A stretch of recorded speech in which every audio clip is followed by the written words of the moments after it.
Michelle Cottle, thank you both for joining me. Thanks, Good to be here. Congressman, a Hitler parody? I mean, why are so many still slamming a law that's working?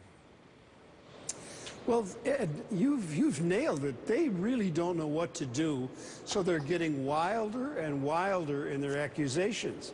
They're trying to make it seem as though there's criminality in the way that the IRS has been handling this whole issue. They are trying to show that people are simply not following the law. They're making all kinds of legal arguments now, and they're going to try and get it all tied up in the courts. You watch.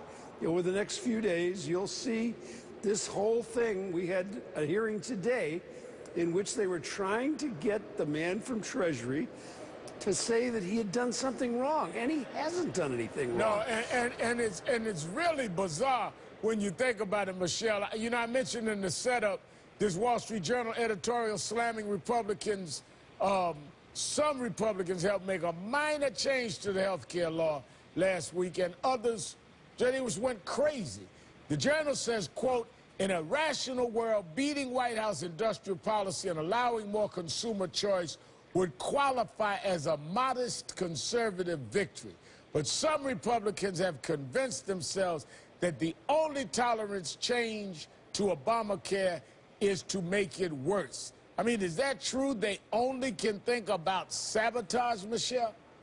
Well, this is the corner that they've painted themselves into. They've been elected on a promise of repeal. They've banged this repeal drum to the point that anything short of repeal is seen as selling out. It's not seen as trying to improve a flawed law or address what everybody agrees are certain issues that need to be addressed. The only thing that will be considered a victory is if they do away with it.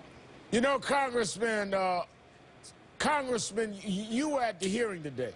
Where Yes. Republicans blasted fixes made to the health care law. I want to play some of that. Why has big business received better treatment than individual Americans? Why is it fair to enforce some of the law but not others? Why did you do these delays? Many of the changes made to this health care law have been made without congressional approval. Is the problem the Affordable Care Act that needs to be changed to make this workable? I mean, what is this all about? Well, what happened was when you implement a law, the Treasury puts out a proposed rule how to implement it and then asks for responses from business. They did it for over a year, and they cooked the ideas of business, and ultimately they delayed the implementation for a year. Now, they're damned if they do and damned if they don't, because if they had slammed it in and not given business a chance, people would have screamed. And now these guys are yelling because they listened to business and gave them some more time, and they're accusing them of not following the law. That's just wrong. You know, Michelle, Republicans keep talking about replacing the law, but one GOP aide told Talking Points memo, quote, as far as repeal and replace goes, the problem with replace is that if you really want people to have these new benefits, it looks a hell of a lot like the Affordable Care Act. I mean, are Republicans backed into a corner here, Michelle?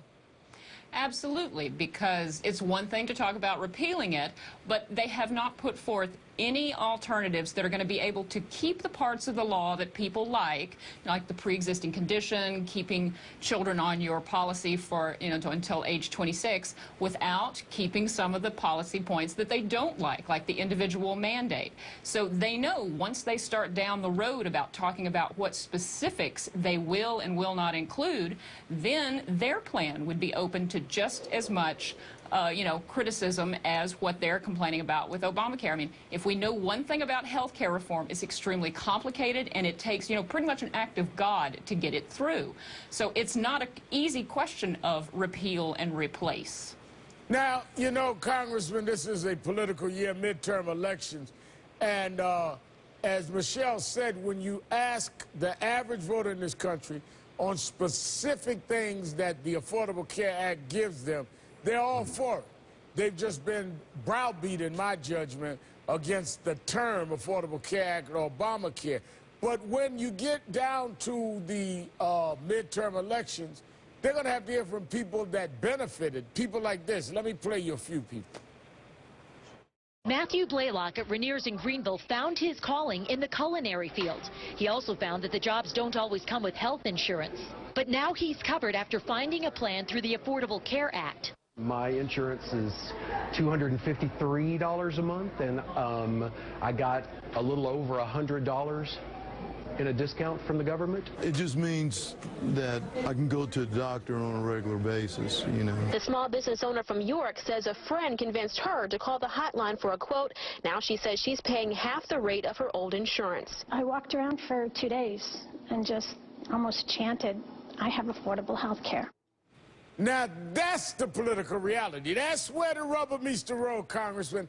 How will the Republicans justify taking away the help from those kinds of people? Well, the more they try to do that, the more it becomes apparent they don't care about ordinary people. I could give you a list of stories as long as my arm, like the one you just heard, and people are benefiting from it, and their neighbors are seeing it, and their friends and their family, and it's spreading across the country.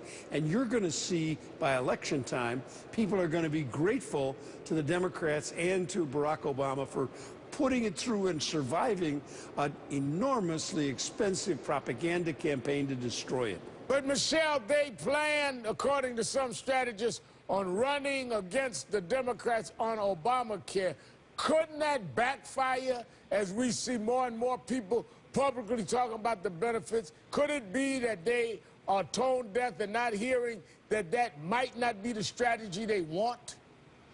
Well, look, they're all in with this. There's not much they can do other than run against it at this point. But this is exactly why people like Senator Ted Cruz were so eager to do something to stop this before people started signing up. Because once people stopped hearing about kind of the scary abstract changes coming, and you had people signing up and receiving these benefits, then it becomes much harder to demonize the law, and it becomes increasingly more popular as people understand both kind of the complications and the upsides to it. Do you think, Congressman, that this will be a political asset or liability to your party this year? It's going to be an absolute asset for all of us. The fact that you voted for the Affordable Care Act and you're delivering health insurance and security to people in your district is going to be a positive thing for everybody who did it, and it's going to be a real drag. It's going to be a millstone around the neck of some of these people who have not done anything but say, no, no, no, I don't want to give you that. All right, I'm going to have to hold it there. Congressman Jim McDermott and Michelle Cottle, thank you both for your time this evening. Thanks, Ralph. Coming up, President Obama takes action